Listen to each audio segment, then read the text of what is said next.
देश विदेश के सभी जगह के टूर में अब जैन बंधुओं को नहीं आएगी कोई भी दिक्कत। नागफनी टूर्स एंड ट्रेवल्स लेकर आया है शुद्ध जैन भोजन और 4 स्टार आवास के साथ दुनिया के सबसे बेहतरीन टूर। 2025 के टूर की बुकिंग हो चुकी है प्रारंभ। आज ही संपर्क करके कराएं अपनी बुकिंग। संपर्क करें श्री महावीर जी, श्री भूपेंद्र जी, जैन। आज के बाद मेरे घर में किसी बेटे की पत्नी नहीं आवे, बहू नहीं आवे। कौन ये आशीर्वाद लेना चाहता है?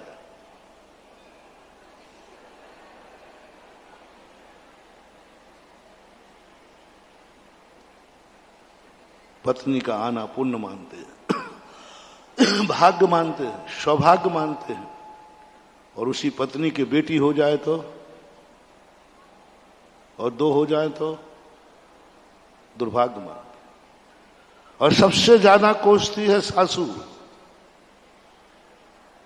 जैसे 2 बेटी के बाद वह बहू अब बहू नहीं रही, डायन हो गई। उसकी उपेक्षा चालू हो गई, उसके प्रति टहना चालू हो गया, उसका उन्हायना चालू हो गया। लोग बुरी दृष्टि से देखने लगे, हीन भावना से। ये जो संसार की व्यवस्थाएं बन गई हैं, इस इतिहास के संबंध में, इन संस्कारों के संबंध में हमें विचार करना पड़ेगा। हालांकि विचार आज तक हो नहीं पाया। ये समस्या बहुत पहले से बनी रही। ये समस्या एक, मैंने शास्त्र में तो नहीं पढ़ा लेकिन सुना था, तीर्थंकरों के बेटियों का जन्म होना दोष माना गया। सुना था, मैंने पढ़ा नहीं है शास्त्र में। मगर तीर्थंकर के बेटी होना दोष माना गया और तीर्थंकर की शादी होना पुण्य माना गया। 2 शादियां की ऋषभदेव ने, ये पाप का उदय नहीं है। 2 बेटियां पैदा हुई तो ये अशुभ का उदय आ गया। कैसी है समाज है? ऋषभदेव ने 2 शादियां की, वो पाप का उदय नहीं है, वो पाप कर्म नहीं है। उसकी कोई निंदा शास्त्रों में नहीं है। कोई निंदा नहीं है शास्त्रों में कि देखो ये पंचम काल का कैसे तीर्थंकर, कैसे धर्मात्मा है जो इनको विवाह करना पड़ा। शास्त्र में पढ़ रहा हूं, पूरे शास्त्रों में कहीं नहीं लिखा कि तीर्थंकर की किसी निंदा की हो। देखो इन तीर्थंकर ने क्या पाप किया, कौन सा अशुभ कर्म किया था जो इनको शादी करना पड़ा। कौन सा पाप कर्म, कहीं नहीं पड़ा। लेकिन ये सुनने में आया कि 2 बेटियां हो गई तो बोले हुंडा सर्पणी का दोष है ना। उस समय से भी ये परंपराएं चलती आई। मैं सृष्टि के इस नियम के प्रति तुम्हें जागरूक करना चाहते हैं कि जब तक हमारी धारणा बीज को शुभ नहीं मानेगी, तब तक बीज अशुभ बनता रहेगा। बेटियां मरती रहेंगी और बहू को सम्मान मिलता रहेगा। सम्मान क्या मिलेगा? रहेगा ही नहीं। जितनी चाहत, ये व्यवहार होना चाहिए। गृहस्थी एक व्यवहार है।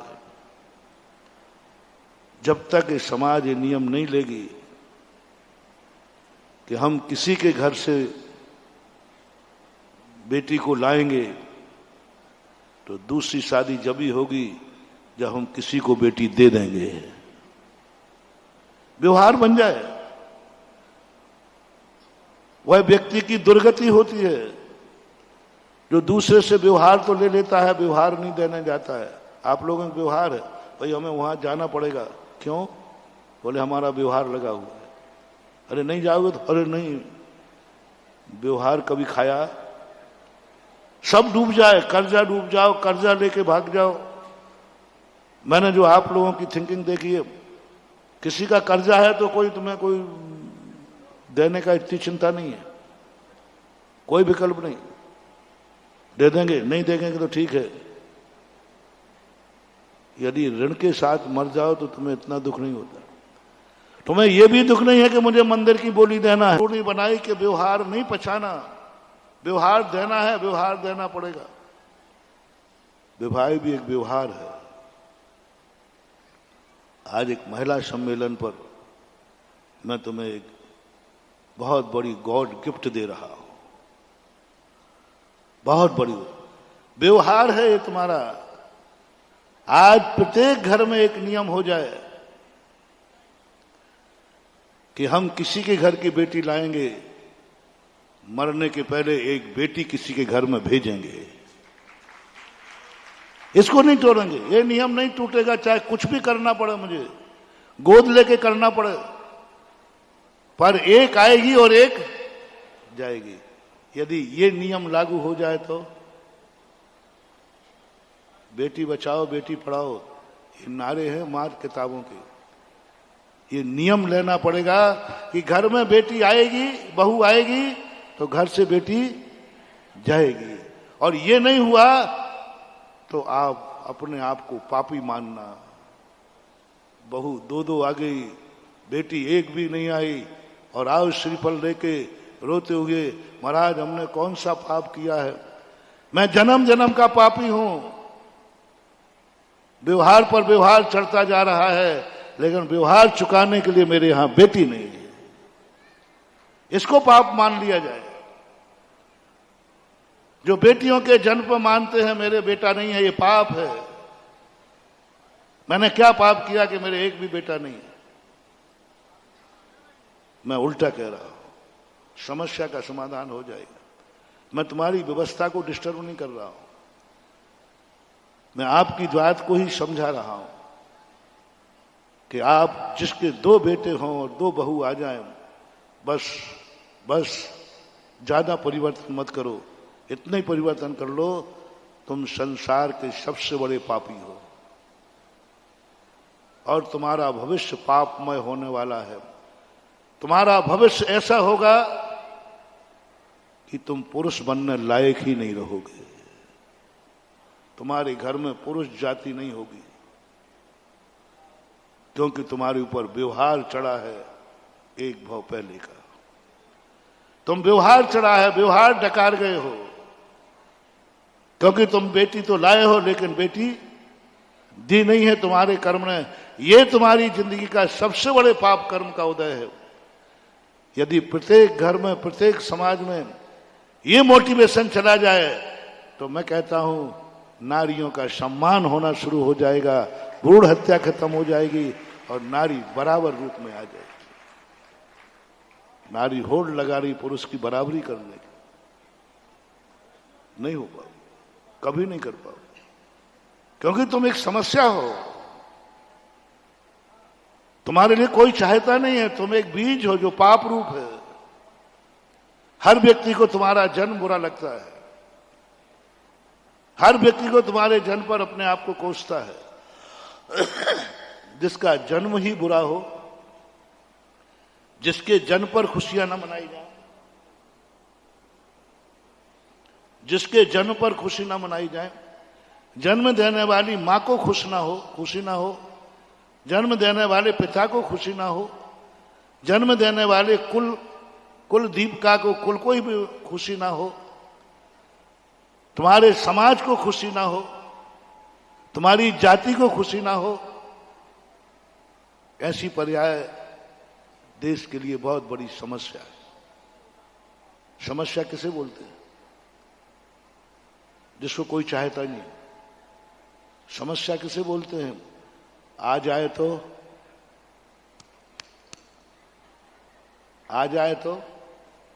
कर्म ठोक ले, इसी को तो समस्या बोलते हैं।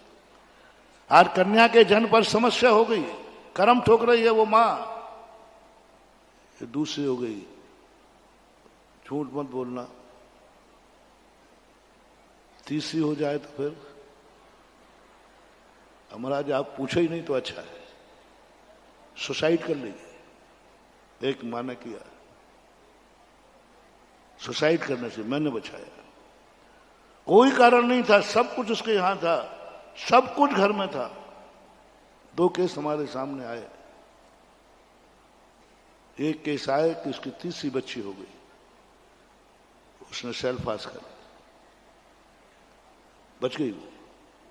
लोग मेरे पास पकड़ के लाए। मैंने कहा बेटा क्या बात है, कमी क्या है तेरे घर? बहुत अच्छा घर है, धर्मात्मा घर है, साधु संतों की कृपा भी है, सब भक्त लोग हैं, क्या बात है? मां कोई कारण नहीं बताया। स्वर्गों जैसा सुख था घर में, मैंने कहा दुख किस बात का है, मैं परिवार को जानता था, बस ये तीसरी कन्या हो गई। तीसरी कन्या होने पर उस मां ने सुसाइड करने का भाव किया। एक तीसरी कन्या होने पर तो सूतकागृह में से कोई भागता नहीं है, बच्ची को मार डाला उसने, पूरा मारना, बच गई वो, लेकिन उसने तो पूरा कार्य कर डाला, क्योंकि तीसरी बच्ची हो गई, मां ने डायन बन गई वो अपनी बेटी की। एक सासू को देखा मैंने, तीसरी बच्ची होने पर उस बेटे से मिलकर के और पत्नी की हत्या करने की प्लान बनाया, इसको मार डालो, जैसे बने मारो, ये हमारे कुल के लिए कलंक है। नहीं, कलंक क्या है, सदाचारणी है, शीलवती है, गुणवती है, परिवार के लिए हाथों पर रखती, कोई दुर्गुण नहीं, सब कुछ सही था, कहीं भी नहीं। मां कमी क्या थी, कमी क्या थी कि तीसरी बच्ची ने जन्म ले लिया, इतने मार से उनको मारने का। इन तीनों प्रसंगों में मैं खुद साक्षी हूं, मैंने इन तीनों जीवों को बचाया है और आज वो परिवार सुखी है। आज मैं सारे जगत को बचाना चाहता हूं। आज जिस प्रसंग के लिए हमें टॉपिक रखा गया, उस सारे जगत को कहना चाहता हूं कि सारा जगत वाला मेरी और कोई बात माने या नहीं माने, एक छोटा सा व्यवहार है 100 रुपये वाला, ज्यादा बड़ा नहीं है। कितना है?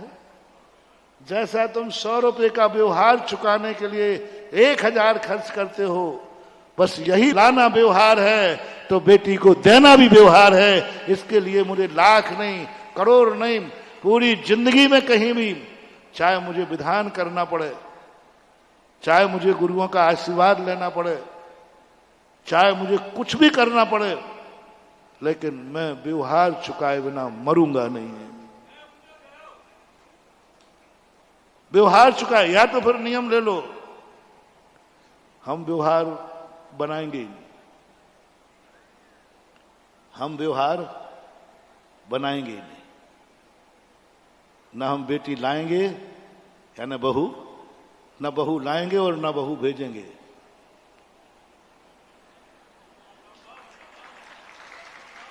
हमारे आचार्य से हम लोग सब क्यों झगड़े टंटे में पड़ते हो?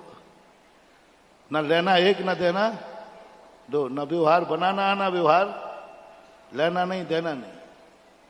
जीवन ऐसा व्यतीत करो, ना किसी से व्यवहार लाऊंगा, ना किसी के घर की कोई वस्तु लाऊंगा, और न किसी को हम कुछ देंगे।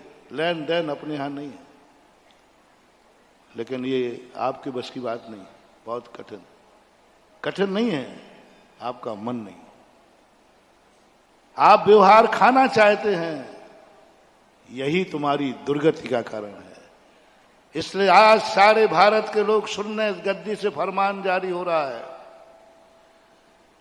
कि जो बहू ला चुके हैं अपने घर में, यदि उन्होंने बेटी किसी के घर में नहीं दी, तो दोबारा तुम पुरुष बनने की उम्मीद मत करना। अब क्या बनोगे वो मुंह से नहीं बोल रहा हूं मैं, क्या बनोगे वो मुंह से नहीं बोल रहा, क्योंकि ऋण है ये तुम्हारा, क्योंकि व्यवहार तुम खाकर मरे हो, दरिद्रता निश्चित है।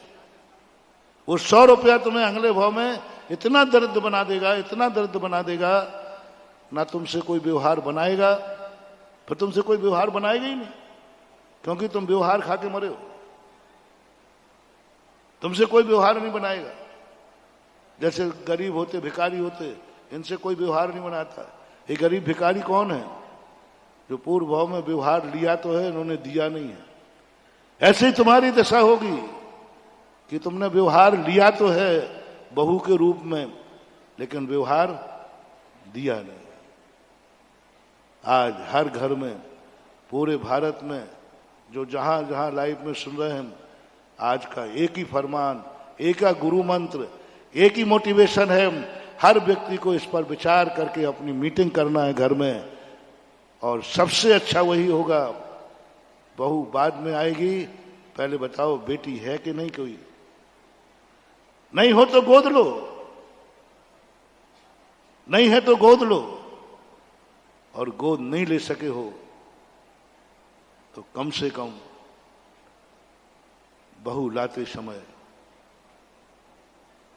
प्रायश्चित लो, नारियल लेके आओ, 2 आंसू बहाओ, करम को ठोको कि भगवान गुरुदेव मैंने क्या पाप किया है कि मेरा बेटा है, बहू लेके आ गया, लेकिन आज मैं जन्म जन्म का पापी, आज मेरा यहाँ बेटी नहीं है जो मैं किसी दूसरे के घर में दे करके अपना व्यवहार चुका सकूं। अशुभ मान लो, अब शगुन मान लो, बेटी का नहीं होना अब शगुन मान ले कि मेरा सबसे बड़ा शगुन है। और ये संस्कार यदि सारे भारत में फैल गया तो बेटा और बेटी में कोई फर्क नजर नहीं आएगा, बेटा बेटी का कोई भेद नजर नहीं आएगा, बेटा बेटी के संबंध में कोई फर्क नजर नहीं आएगा। लोग जितने खुश बेटे के जन्म पर होते हैं उतने ही खुश बेटी के जन्म पर होंगे, क्योंकि उनको लगता है व्यवहार चुकाने के लिए आगे अलग